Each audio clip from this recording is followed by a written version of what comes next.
বসে আছেন শীতের সময় চাদর জড়িয়ে, কষ্ট হচ্ছে না? হ্যাঁ অবশ্যই আছে, কষ্ট তো হবেই।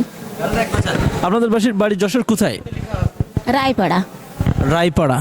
তা ওখানে বাড়িঘর নেই? আছে শোনা, বাড়িঘর সবই আছে। তো ওখানে থাকেন না কেন? মানে ভাড়া দিতে পারি না, তাই ঘর ভাড়া দিয়ে 1000-1500 দেবো, কয়েনতে পেটেরে দেবো না ঘর ভাড়া দেবো। আচ্ছা, থাকো কোথায়? থাকে স্টেশনে। আচ্ছা, আজকে থাকবেন কোথায়?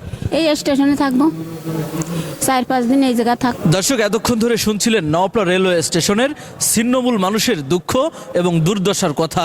তারা এভাবেই রাতের পর রাত কাটিয়ে দেয় কোনো প্রকার সুযোগ সুবিধা ছাড়া। আমরা দীর্ঘ সময় ঘুরে তাদের কথা শোনার এবং বোঝার চেষ্টা করেছি। দেখেছি কাঁথা কম্বল ছাড়া কিভাবে স্টেশন এলাকায় রাত্রি যাপন করতে হয়।